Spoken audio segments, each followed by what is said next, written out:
कन्या कहा जाता है। उसे लक्ष्मी, सरस्वती, माँ दुर्गा के रूप में देखा जाता है और नवरात्र के दिनों में तो साक्षात उसे घर घर में पूजा जाता है। फिर क्या हो गया कि आज वह अपने अस्तित्व की लड़ाई लड़ रही है, वह अपने जीवन की भीख मांग रही है। अरे बेटी तो हर घर की शान है, उसी से घर में रोशनी है, बेटी तो घर को जोड़ती है। तो आइए बेटियों के सम्मान में हम एक नाटक प्रस्तुत करने जा रहे हैं। इसका शीर्षक है बेटी बचाओ बेटी पढ़ाओ। मीरा, ओ मीरा, तुमने मुन्ना को कहीं देखा क्या? पता नहीं सुबह सुबह कहाँ चला गया। अभी उसने कुछ खाया भी नहीं, दूध भी नहीं पिया और स्कूल जाने की तैयारी भी तो करनी है। नहीं माँ, मैंने तो मुन्ना को नहीं देखा, मैं तो सुबह से बर्तन ही धो रही हूँ। माँ, मुझे भी स्कूल जाना है, मुझे पढ़ना लिखना बहुत अच्छा लगता है, मेरा भी दाखिला स्कूल में करा दो ना माँ। सॉरी, बड़ी है स्कूल जाने वाली, घर के काम काज अच्छे से सीख ले, आगे चलकर यही तेरे काम आने वाले। पढ़ लिख कर कौन सा तुझको कलेक्टर बनना है, जल्दी जल्दी बर्तन साफ कर। माँ जी, मीरा को भी स्कूल में दाखिला दिला दीजिए ना, उसे भी पढ़ना लिखना जरूरी है। तू चुप कर, पढ़ना लिखना ये तो केवल लड़कों का काम है, उन्हें आगे चलकर घर गृहस्थी की जिम्मेदारी संभालनी होती है।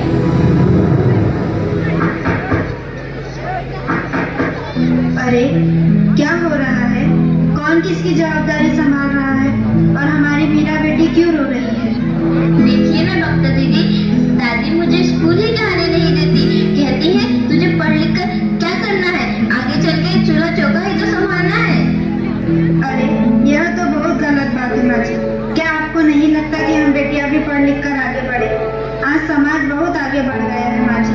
आप किस दुनिया की बात कर रही हैं? हम 21वीं सदी में जी रहे हैं। मैं आज ही टीचर दीदी से बात कर मीरा का दाखिला स्कूल में कराती हूँ। और हाँ, मैं तो यहाँ इसीलिए आई थी कि मुन्ना को पोलियो ड्रॉप दिया कि नहीं, जगह जगह इसके कैंप लगे हैं।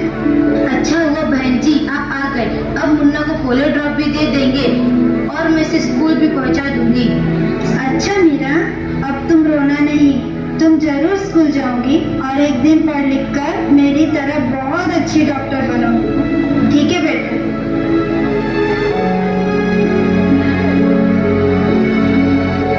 बहू, जरा एक गिलास पानी तो लाना। अभी नहीं बाबूजी।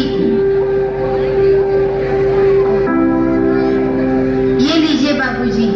अरे ये देखो, अखबार में प्यारी बेटी के बारे में कितनी सुंदर कविता आई है। आओ मैं तुम्हें यह कविता पढ़कर सुनाता हूँ। कहती बेटी बाप प्रसार, मुझे चाहिए प्यार दुलार, बेटी की अनदेखी क्यों करता है निष्ठुर संसार। सोचो जरा हमारे बिन बसा सकोगे घर परिवार, गर्भ से लेकर यौवन तक मुझ पर लटक रही तलवार। मेरी व्यथा वेदना का अब हो स्थायी उपचार, जब माई जग में न होगी तो तुम जन्म किससे पाओगे।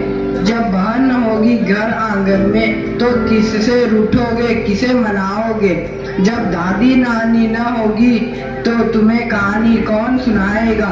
जब कोई स्वप्न सुंदरी ही न होगी तो तुम किससे ब्याह रचाओगे। जब घर में बेटी ही न होगी तो तुम किस पर लाड लुटाओगे। जिस दुनिया में स्त्री ही न होगी उस दुनिया में कैसे रह पाओगे। जब तेरे घर में बहू ही न होगी तो कैसे वंश आगे बढ़ाओगे। नारी के बिन जग सुना है, तुम ये बात कब समझ पाओगे। हाँ तो भाग्यवान, कैसी लगी यह कविता, है ना मजेदार? काहे की मजेदार कविता, मुझे नहीं आई पसंद। अरे कोई घर में है क्या? आइए आइए टीचर दीदी, हम आप ही का इंतजार कर रहे थे। हाँ जरा मैं कुछ दिनों के लिए बाहर चली गई, इसलिए यहाँ नहीं आ पाई। डॉक्टर बहन जी कह रही थी आपने मेरा अभी तक दाखिला नहीं कराया। ये तो बहुत होनहार छात्रा है, हमेशा अच्छे अंक लेकर उत्तीर्ण होती है।